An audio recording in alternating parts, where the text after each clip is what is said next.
Mga kawal ni Kristo Jesus, hayo na at ating ibantog ang pagkabayubay niya sa krus, nang ang dala natin matubos. Hayo na't ating ipagdiwang aral niyang tanging kaligtasan. Sa lahat ng dako ay isigaw ang gintong aral sa taong nangadidir. Mga kapatid, narito po ang This is Manolo and his Genius Family. Ito po ay nagbo-broadcast way back dekada 80 in the late dekada 80. Ito ay 1988, 89, 90s. So, this is Manolo and his Genius Family, hosted by Don Manolo Fabis. Nagbo-broadcast po ito sa DZWB ng GMS7. At dito ang kanilang pinag-uusapan ay hindi alam ng Diyos ang nasa isip ng tao. At kung ano man yan ang kanilang mga pinag-uusapan, mas maiging atin na po silang pakinggan. Narito na po mga kababayan. Kapanahunan, 7:17 ng Ecclesiastes. Nakokontrol ho ng Diyos talaga isip ng tao. Pag nagdesisyon ka na ikaw magpapakasama-sama, kukontrolling, pwede kang ilagay subject under his control. Pag nagdesisyon ka naman na ikaw ay magpapakabuti, bibigyan ka ng Espiritu Santo na kukontrol din sa pag-iisip mo. Pero it remains the same na yung aking paninindigan na yung pamimili mo, hindi ho pinakikialaman ng Diyos yun. Hindi ho pinanghihimasukan ng Diyos yun. At yun ang hindi niya inaalam at yun ang hindi niya alam kung ano pipiliin mo. Yun po doon sa punto na yun, Don Manolo. Okay. Maraming salamat po. Yan po mga kaibigan ang kanyang kasagutan. Ano? Kauni? Okay, sige. Malaya ho kayo. Kayo, sino bang gusto mong salita ba yan? Malaya kayo. Ayaw kayo magtaas ng kamay. O, kauni. Totoo po na ang Diyos binigyan ng kalayaan ng tao. Pero sa kabila ng pagbibigay ng kalayaan ng tao, ang ipapasya ng tao ay alam na ng Diyos. Ibig sabihin, yung ipapasya ng tao, alam ng Diyos? Opo, alam na ng Diyos na magkakasala ang lahat ng tao eh. Hindi. Kaya nga po, siguro, ewan ko kung ito ay sadyang nilimot ni Ginoong Soriano, na bago nilalang ang lahat ng bagay, ay inuna na muna yung magliligtas sa tao, si Kristo. Iniukol ang lahat ng tao kay Kristo. Bakit iniukol sa lahat ng tao kay Kristo? Sabat alam Diyos na lahat yung magkakasala. Teka, kauni, no? Ang lahat yung magbabayad pero hindi kaya. Kauni, no? Oo. Alam niyo naman ang ugali ko. Okay. Pagka kayo kausap ko, Opo. in fairness doon sa Oo. inyong natara. Pag naman kayo ang bumanggit, inakusahan naman kayo, in fairness naman sa inyo. Okay. Di ba? Okay. Hindi ho nangangahulugan ito. Ang premise, ang takbo ng katanungan ay merong bagay ang Diyos na hindi nalalaman sa tao. Di ba? Hindi po. Sige po. Inang premise natin, no? Merong bagay. Hindi lahat ng bagay ay Alam niya. hindi alam ng Diyos sa tao. Okay. Now, yung isang bagay na may kinalaman doon sa ang tao ay binigyan ng isipan ng Panginoon Diyos. Pagkatapos, binigyan niya ng laya ang tao upang gamitin ang kanyang isipan para piliin ang mabutit masama. Ang sabi ni kaibigan, yun ang hindi alam Mali. Diyos. Yun ang hindi alam ng Diyos kung ano ang desisyon ng tao, kung ano pipiliin ng tao. Dahil kalayaan ang pinagkaloob sa kanya. Now, isang bagay yun, doon sa sinasabi ko, na yun kasi ang punto niya doon siya nagbigay ng halimbawa. So, yung halimbawa niyang iyon, alone, ang nalalaman doon sa meron bagay na hindi alam ang Diyos sa tao. Yun. Opo. Now, ang inyong mga sagot ay iba-ibang mga punto na napunta sa Apokalipsis, napunta sa ganon, which is, hindi yun ang tema niya. So, lalabas, kung halimbawa sa Apocalypse, meron ganito, maaaring may katwiran kayo, nababasa ninyo, maaaring ganito, di ba?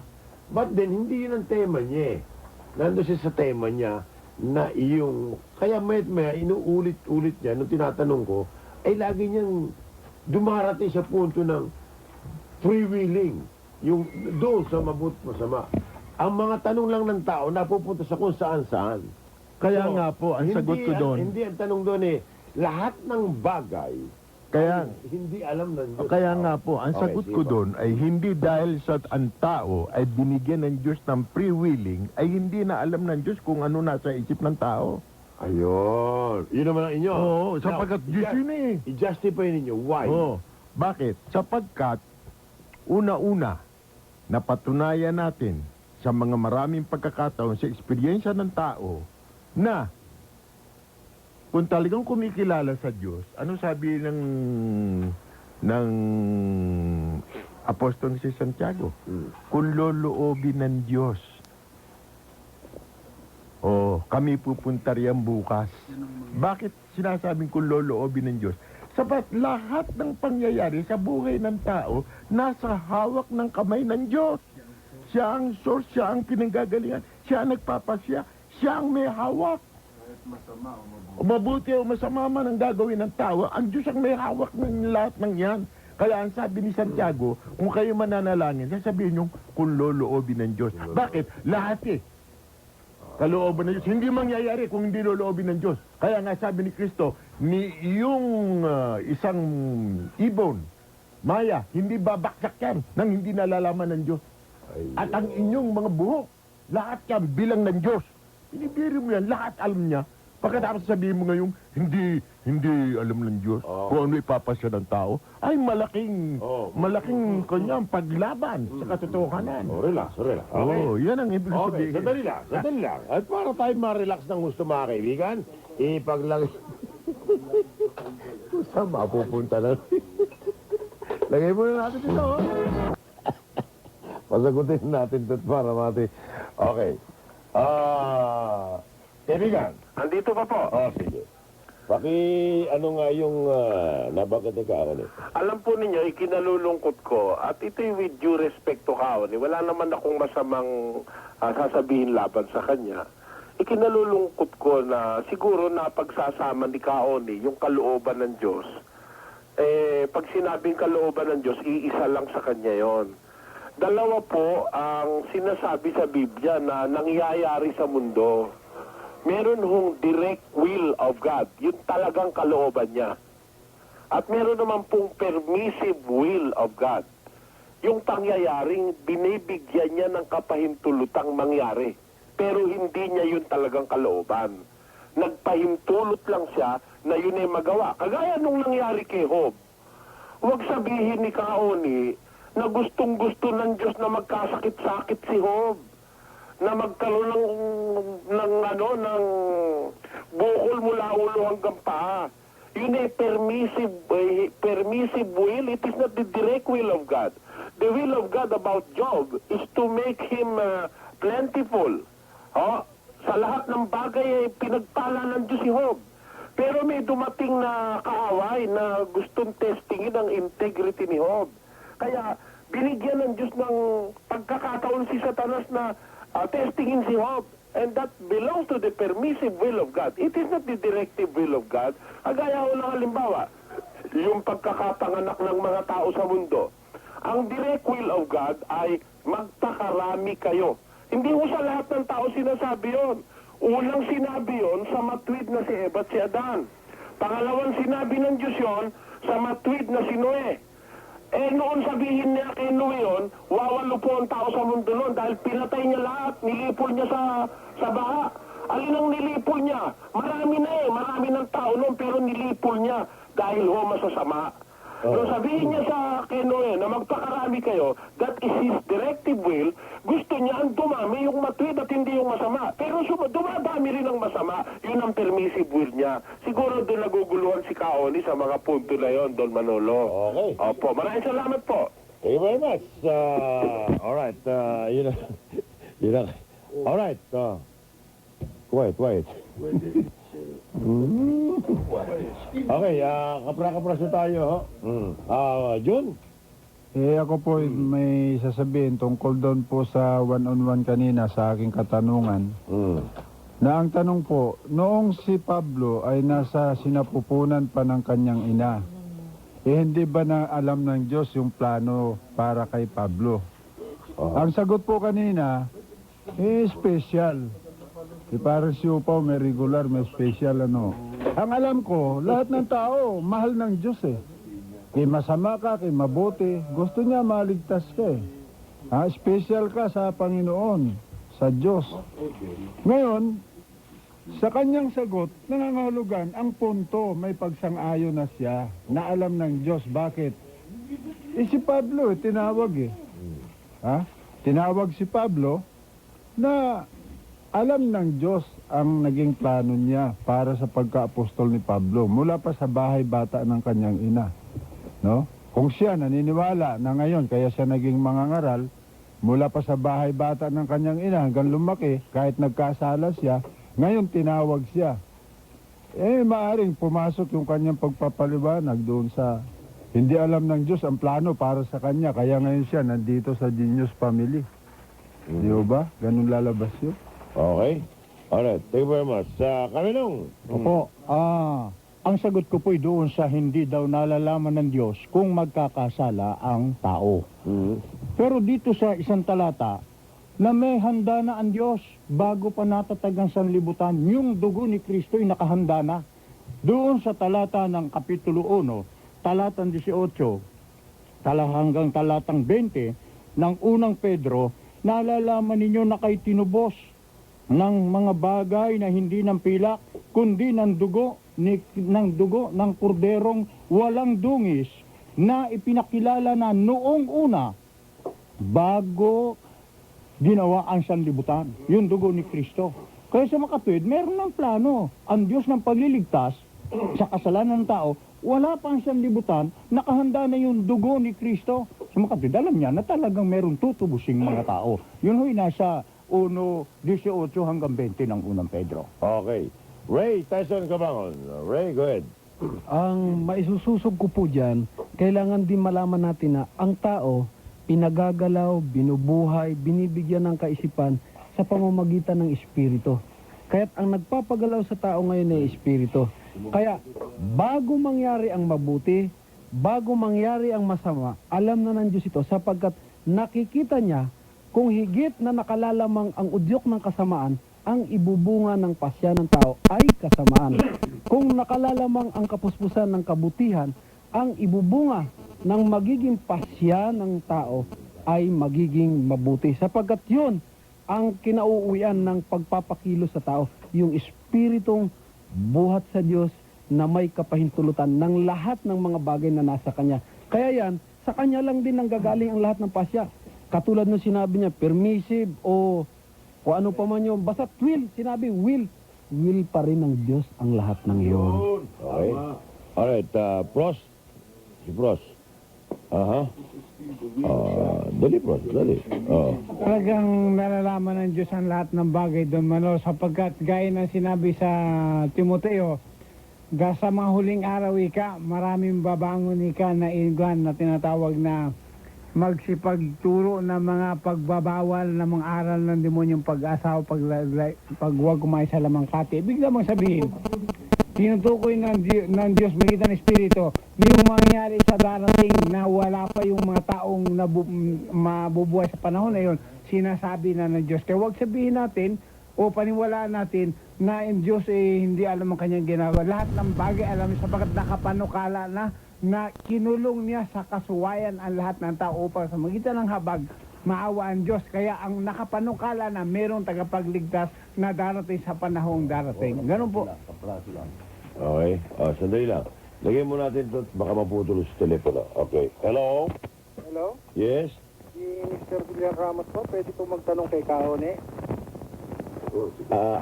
Magtanong na lang ho kayo. Ako nang bahala rito. Tatanong ko lang po kung alam ng Diyos na papatayin ni Cain, si Abel. Salamat po. Opo, yun lang po. Kone, ikaw daw ang tinatanong eh. Opo, naniniwala ako na alam ng Diyos na papatayin ni Cain si Abel. At nalalaman din naman ng Diyos na si Abel papatayin. Pareho lang. Alam niya ang pangyayari. Oo. O, sige. Bago ko pasagutin to, Kaone, sige, may premise. Ano yung... Meron pa ako sabihin. Oh. Salamat sa iyo, Ginoong Soriano, sa pagsagot mo, maliwanag.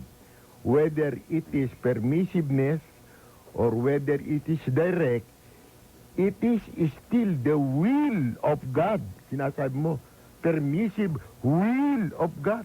O ba't mo dinadagdagan ng will of God? Nagpapatunay na wala ngang pangyayari na hindi kalooban ng Diyos. Thank you, Ginoong Soriano. Okay? Alright.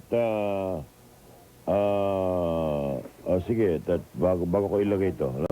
Sige.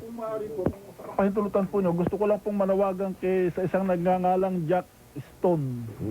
Na Jack Stone? Opo, yan po Baka ang di mo alam kung ano yung Jack Stone. yun po ang pangalan na kanyang ibinigay sa akin na yun po ay may matagal ng pagnanasa na makasali sa miyembro sa programa nito. Kaya Paano mo? Pasulatin mo rito. kung nakikinig ka, Jack, Yung lahat na nagnanasang mapasamli dito, interview opo. Liwanagin mo Okay. Isang araw na lang interview ko, para gano'n. Padala lang kayo ng sulat dito. Huwag nang pahabain. Sabihin nyo, talaga, gusto kong sumali, gusto kong makipag-participate, ayan. Kaya kung nakikinig ka, Jack, ipadala mo lang yung sulat mo, kaya biodata. Ilagay ninyo, this is Manolo, Genius Family, ayun. Sa kung papayag po kayo, baka papayag kayo na i-handkerry ko yung sulat niya dahil kung minsan ako po na-approach niya, kung papayag po kayo. Sige, okay lang. Yan po kasi, meron po siyang Kung may kaibigan na kakilala kayo, hand-carried na lang ninyo. Okay lang yun, walang problema. Basta may pagbabatayan lang ako. sangayon po sa kanya, yun daw pong kaibigan niya ay may anghel na nakikipag-usap sa kaibigan niya at meron daw hong revelation yung anghel sa kanya kaibigan. Sabi niya, gusto raw po niyang maihayag dito bagamat yan po ay masasabi kong kabarkada ko pero hindi ko po kasama sa pananampalataya at dumadalaw po sa bahay ko minsan yan. At magandang gabi po sa inyo at sana po sa pag-aaral natin ng Biblia, sana po'y alalahanin natin ang isa po sa paalaala ng Diyos. Kaibigan, no? Alright. Kaibigan, niyo ka ba? Nandito pa rin po. Natatanda mo ba yung mga pinagdaan ng mga premise na naririto?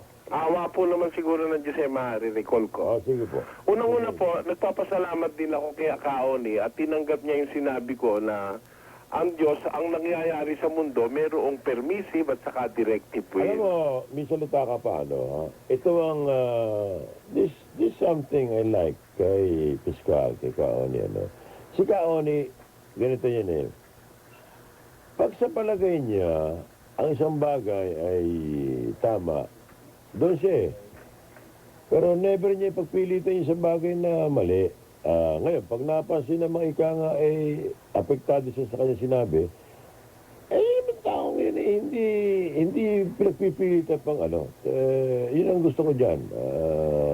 Alam niya kung saan siya nagkamalit, alam niya kung saan siya tama. Okay, tuloy po ninyo. Kaya ko po sinabi na nagpapasalamat ako kay Kaoni dahil yung premise ko na sinabi niya na merong permissive at saka may directive will ang Diyos, tinatanggap naman niya. At ako po naniniwala na buong puso naman yung sinabi niya yon. Ngayon, ang akin lang na ipupuntos na gusto kong maintindihan ng mga tagapakinig, yun nga pong permissive will of God, yun ang nagpapatunay ng aking stand na ang Diyos hindi namimilit ng tao. Meron siyang pagpapasya na ibinigay sa tao.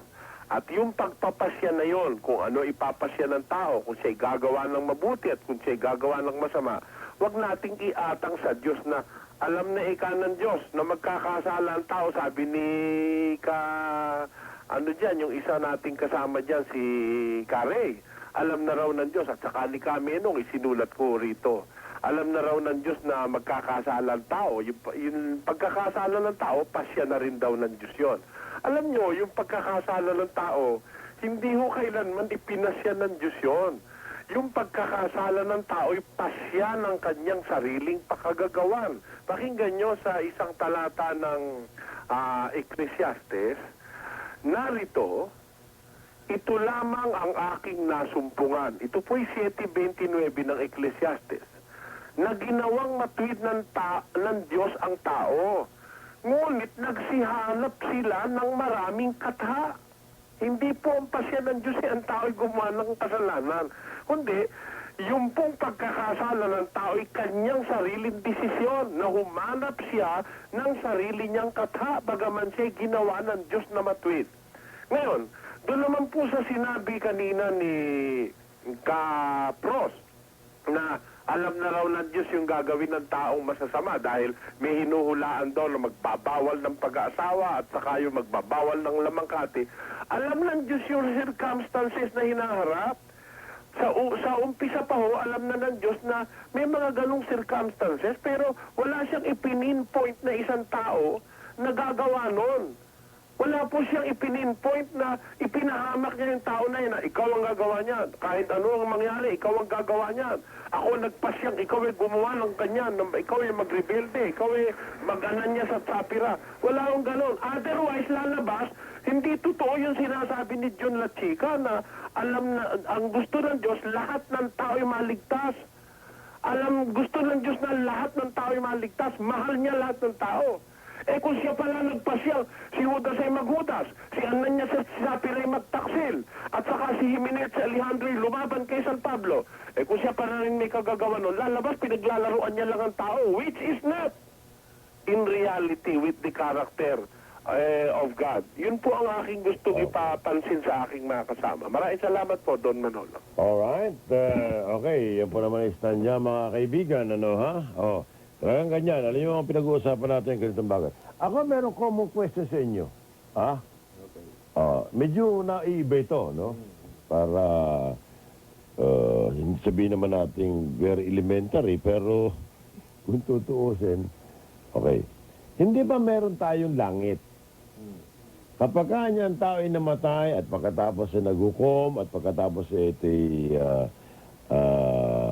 doon napunta sa langit, abay, paraisuan niya at walang hanggang. Walang pinakamasarap na sa langit, di ba? Okay.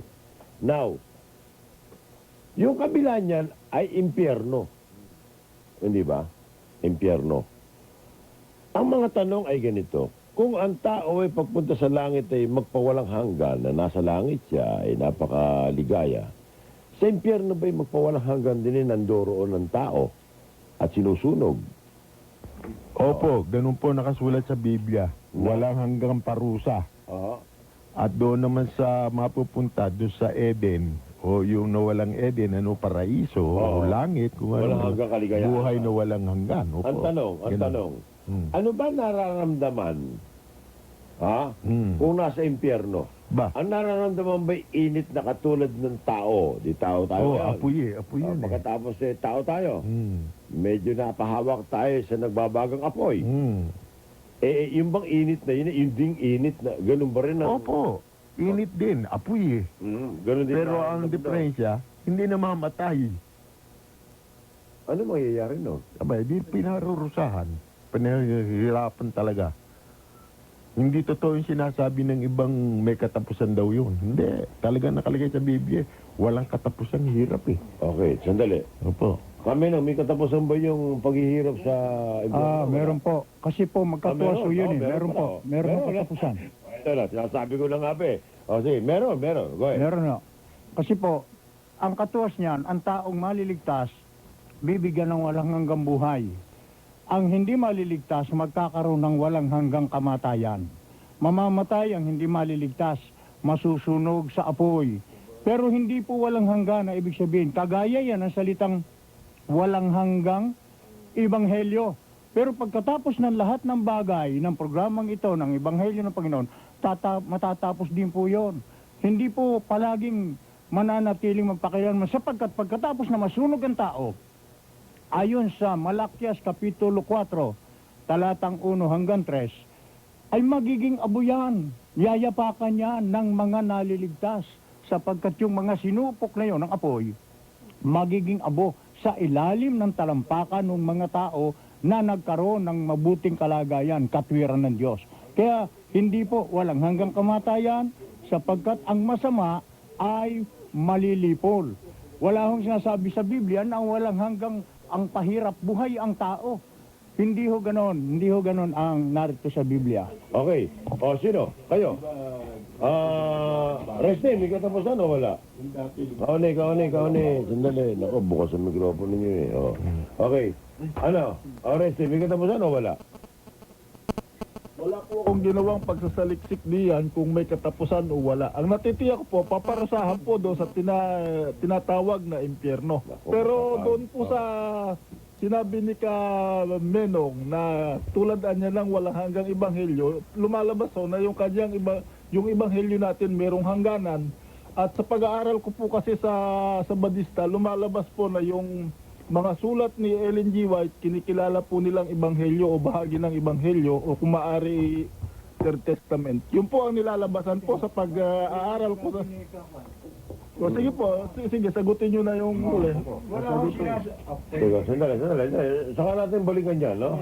Ang ating muna yung tungkol doon sa pagpaparusa ba sa impyerno, ay may katapusan ba yun o wala? Yun.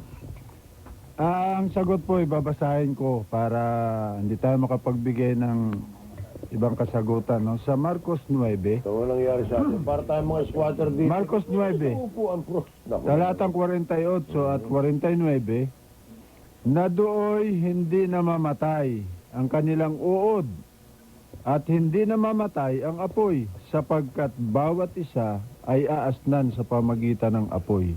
Kaya ang konklusyon ko po, batay sa talata, hindi po namamatay. May kasama ka pang uod na may buhay ding walang hanggan. Okay. Sige, ikaw. Miss ko yung sinabi ni Lesio Soriano na hindi ko sinasabi. Teka muna, bro. Sa pinag-uusapan natin, pag-uusapan natin, Malinaw na kasi dito ko sa impyerno. Langit at Dito impyerno. sa impyerno. Kung ikay Nakalagay po sa Apocalypse, malinaw na kasi po hindi na tama na ho. Ba't pa marunong ka pa sa akin kasi Kaya naman hindi magkaintindihan. Kumukuha muna ako sa inyo, no? Ay wala nga pong katapusan gaya naman sinabi na sapagat ang nakasulat araw at gabi pahirapan sa apoy at ang usok nila magpakay kailanman. Wala akong katapusan talaga. Ayun. Yun gusto kong malaman sa iyo. Ha? Balikan natin si Ginoong Soriano. Tingnan natin kung anong para sa kanya. Ginoong Soriano? Papa. Yun ho bang kung ang tao ay mapunta doon sa impyerno, yung parusa pa din walang katapusan. Yun nga pong kasaklap-saklap doon, Manolo, wala hong hanggan yun ang sabi ng Biblia. Walang hanggang kapahamakan. Ikalawang Tesalonica 1:8 hanggang 9, yun po ang nakasulat. Ang nakakaawa, yun hong mga tao na ang Diyos pala ang magpapasya na sila'y magkakasala, tapos paparusahan niya ng walang hanggan, lalabas ho injustice ang Diyos. Teka muna. Paano yung, alam mo, bilyon-bilyon tao na namamatay mula sa pulpa, no? Ha? Opo. Oo. Ngayon, hindi natin malaman kung nasa impyerno, ano. Ngayon, yung mga napupunta sa impyerno, ibig sabihin hanggang ngayon nagdurusa pa yun? Alam niyo po, sa paniniwala namin, Don Manol, wala pa naman ng tao ngayon sa impyerno. Oo nga pala. Wala pa po. Dahil yung po pagbubulid sa dagat-dagatang apoy, yun po ay pagkatapos ng 1,000 years o millennium na reign ni Jesus Christ on earth. And that will be after the first resurrection. After 1,000 years, doon lang po lalaban yung mga puwersa ng masama doon sa Diyos. At doon sila ibubulit sa dagat-dagatang nagniningas na apoy. At yung pong nagniningas na apoy na yon, inihanda sa Diablo. Dahil ang Diablo eternal din espiritu yun kaya walang hanggan yung parusan para sa kanya. At yung mga taong susunod sa kanya, doon din dadalhin sa kanyang parusahan. Yun po yung nasa Apokalipsis 20 at 10. Na ang Diablo ang wikang dumaya sa kanila, ibinulit sa dagat-dagatang apoy at asupre na kinaroroonan din naman ng hayop at ng mga bulaang propeta. Okay. Yun po ang nakasulat dyan. Alright, thank you very much po. Maraming salamat po. Okay. Kamenong, meron kayong binabanggit kaninang bagay. Ano? Opo. Ano kinalaman? Yun hong tungkol doon sa ang apoy ay mamamatay yung parusang walang hanggan. Tsaka yung kireste, unahin ko muna yung kireste kasi may masamang maiwas sa ere. Sige. Yung sinabi ho niya na sulat na Ellen White, yung sulat na Ellen White ay ginagawa raw naming ebanghelyo. Hindi po totoo yun na yung sulat na Ellen White ginagawa naming ebanghelyo. Eh yung alam naming ebanghelyo kay Kristo. Wala ho nung ebanghelyo si Ellen White na sinasabi niya. Ngayon, tungkol ho doon sa apoy, maiksi lang naman itong aking habol sa iyo, no ha? Sige. Ang sabi ro sa Kapitulo 37 ng Awit at talatang 20, ang masama ay mamamatay. Oy, hindi sinasabing buhay na parurusahan. At ang kaaway ng Panginoon magiging gaya ng taba ng kordero, mapupugnaw, matutunaw. Yun ang masama. Yung pagka dumating ang panahon ng pagpaparusa sa talatang 10, sapagkat sandali na lamang anya at ang masama ay mawawala na. Iyo silang ususain ng mainam ang kanyang dako at siya'y mawawala. Mawala. Yun ang ng masama. Parurusahan, magiging abo sa talampakan ng mga paanoong mga naliligtas. Ayon sa Malakias, Kapitulo 4, talatang 1 hanggang 3. Magiging abo po sila. Alright, thank you very much. Connie, kayo naman. Kung tawagin po yung impyerno, Pierno. yung impyerno, Oo. Kamenong, ikalawang kamatayan. Kamatayan din ang tawag doon. Bakit? Namamatay ang kalayaan, namamatay ang lahat ng ligaya, namamatay kaya kamatayan din yon. Isa lang kamatayan pala, alam Alam mo. mo na, sa Biblia ba yung nakalagay na... Ikalawang kamatayan. Hindi, impyerno. Ano ba impyerno sa English? Ba, yung impyerno, di nasa ilalim ng apoy. Hindi, ano ba pinangalan sa Biblia niyan? Sa Tagalog ba, impyerno Dagat-dagatang apoy. Ha? Dagat-dagatang apoy. Hell. Sa English, hell. Hell. Yung Oo. pala, oo. You go to hell. Oo. Sabi ganun ng Amerikano. Oo. O, ibig sabihin, pumunta ka sa impyerno. Ayun. Ngayon, para ipakita ng Diyos ang kanyang pagkahustisya, talagang hindi niya lulubayan yun. Magpakailan-kailanman, ando ka sa kaparusahan. Oo.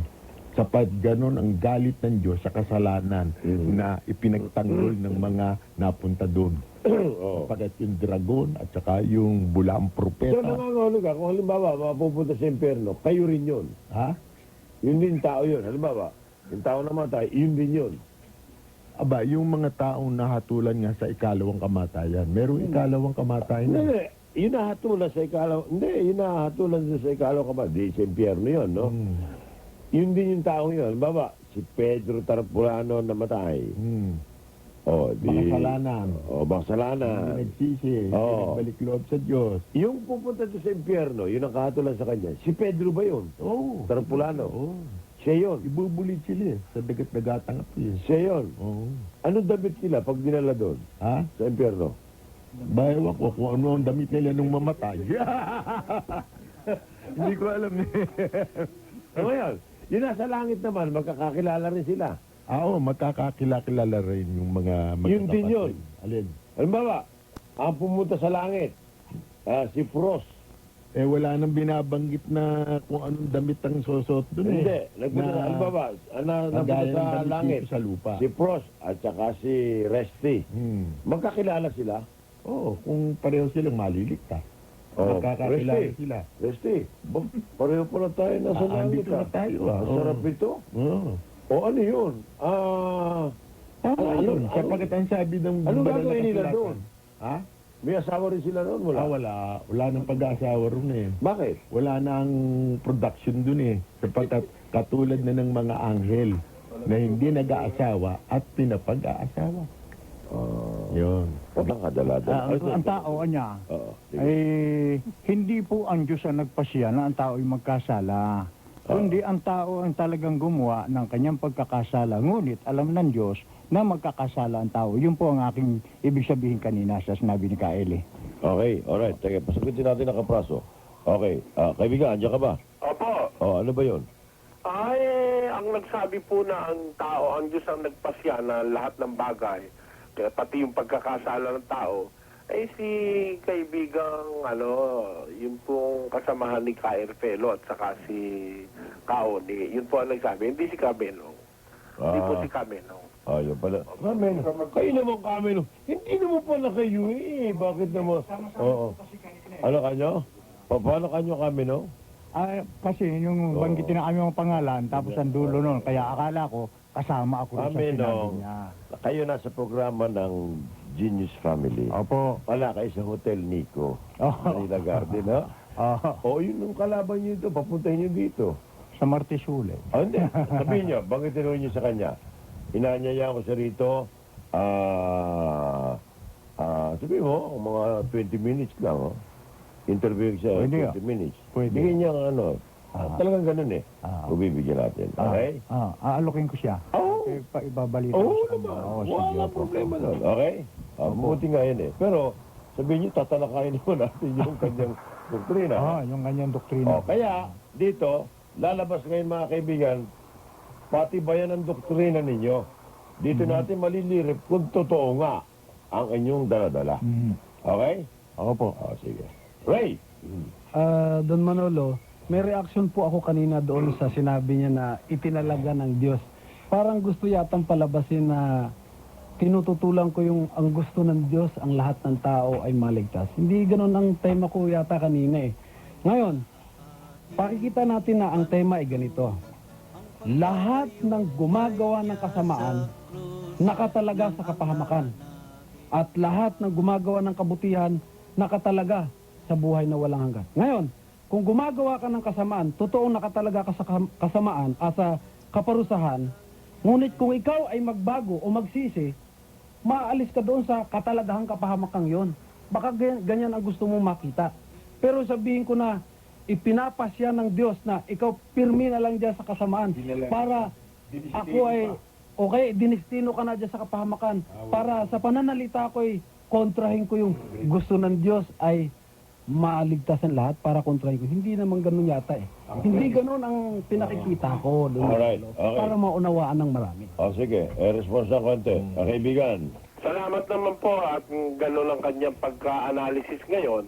Lumalabas nga talagang hindi alam ng Diyos kung yung tao na yun magbabalik loob o hindi. Kung ano ipapasya noon, kung tuloy-tuloy na siyang magpapakasama o tuloy-tuloy na siyang magpapakabuti.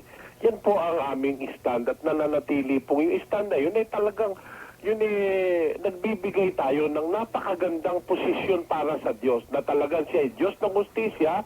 Hindi niya pinipilit ang sino man na kahit na ikaw ay nasa kasama, pwede kang magbago. Ayun po. Okay. Maraming salamat po. Huwag mo na kayong bibitaw dyan ng konti dahil mag-graduation na tayo, ano? Opo. Okay, alright, mga kaibigan. Sandali lang. Graduation portion. Kauni, una. Kauni. Binabati ko ang lahat. Anak na si Beth. Napakinggan niya. At patuloy siya nakikinig.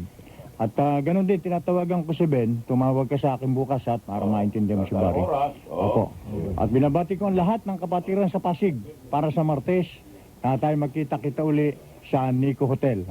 Brother Mandy, kayong lahat, binabati ko kayo. John Lachica ng Church of Christ founded in Jerusalem. Bumabati po sa inyo magandang gabi. At si Mr. Eugenio Anagaran, kapitbahay po namin ni Brother Manolo. Binabati po namin kayo ng magandang gabi. At sa lahat po ng mga kapatid na sumusubaybay ngayong gabi, maraming salamat po sa inyo at magandang gabi po. Teka. Sige. At okay. Kami po ay muling nagpapaalam at sana po sa susunod na linggo po uli inaanyaya namin kayo sa palatuntunan ito. At nag-aanyaya rin po ako, manood po kayo sa aming mga palatuntunan. Ang dating daan, Lunes alas 3. Yan lang po. Sa pangunguna po ni kapatid na Eli Soriano. Salamat po kayo, Manolo. Okay, alright mga kaibigan. At narito po naman at ating sa bandang huli ay ating graduation portion. Sige na ako, Eli Soriano. Kaibigan, go ahead. Maraming salamat po una sa lahat sa Diyos at sa inyo po, Don Manolo, at sa lahat ng mga miyembro ng Genius Family. I hope and I pray na bagaman meron kaming salungatan sa iba't ibang punto ng pananampalataya, mananatili po kaming buo sa isang intensyon na maghasik ng karunungan at ng kaunawaan sa mga taong naghahanap nito. Binabati ko po si Miss Ofelia Digo, Georgie Digo, Mario Digo, Lydia Nunag ng San Pablo Libutan, San Simon, Pampanga. Magandang gabi sa lahat ng mga taga Pampanga. Pasalamatan si Aling Prigunta. At nagpapasalamat po ako kay Mr. and Mrs. Pregunta sa kanila po. Talaga ba ang Prigunta nga yan? Pregunta po talaga. Ganun ba yun? Opo. Sige. Hindi ko nga po alam kung ano. Ang alam ko nun may salitang Kastila po yun eh. Nakalimutan ko lang kung anong kahulugan. Pero ganun pa man, ay nagpapasalamat kami sa kanilang accommodation sa amin dito. May merienda pa po doon Manolo ngayong gabi. Ganun ba yun? Para yung merienda ninyong padala ni Mrs. Sison dyan. Sige. Salamat po. Maraming salamat po sa lahat ng mga tagapakinig. Pagpalain tayo ng Panginoon. Po kabuuan ng ating This is Manolo and his genius family. Sa pamagitan po natin patatanggal natin palatuntunan. Mga kaibigan, lalo ako masasabi, kay Lulu na lang. Ang tabayan si Kapaing, mga kaibigan, Lulu. Naku, teka muna. Happy birthday. Hindi, sa Martis pa. Ito naman, sa Martis pa naman ang birthday niya. Okay, alright, mga kaibigan. Pero sa akin, araw-araw birthday niyan. Ako pinapasalamat sa inyo lahat. Sa ngalan po natin mga... naku. Naputol ba yan? Sandali, ha? Okay. Ako pinapasalamat sa inyo lahat. Ang aking masasabi, lagi tayo magpasalamat sa... Ibantog ang pagkabayubay niya sa krus nang ang dala natin matubos. Hayon at ating ipagdiwang aral niyang tanging kaligtasan sa lahat ng dako ay isigaw. So hanggang dyan lang po ang programang ating napakinggan. This is Manolo and his genius family. Sana po nakapulutan natin ng kaunting mga kaalaman, mga pag-alaala or mga pagbabalik tanaw sa mga nagdaan, lalo na sa programang This is Manolo and his genius family. Diyan po sa programa na yan, halo-halo po dyan, may Sabadista, Katoliko, mga born again. Siyempre kasama dyan ang Iglesia ng Diyos na ngunahan ng Brother Ili. Yun po ay kapatiran, mga kababayan. So, maraming salamat. Sana po ay nakapag-ambag din naman ako sa inyo ng munting alaala sa ating mahal na Brother Ili Soriano. At ating ipagdiwang, aral niyang tanging kaligtasan, sa lahat ng dako ay So magandang araw at maraming salamat. Magbabay na po ako sa inyo mga kababayan. Hanggang sa muli, marami pa po tayong mga karagdagang upload natin, mga video, mga audio clips or audio recording ng Brother Eli sa pamamagitan ng cassette tape na gagaya nito. Maraming salamat, magandang araw at babay na po muna mga kababayan.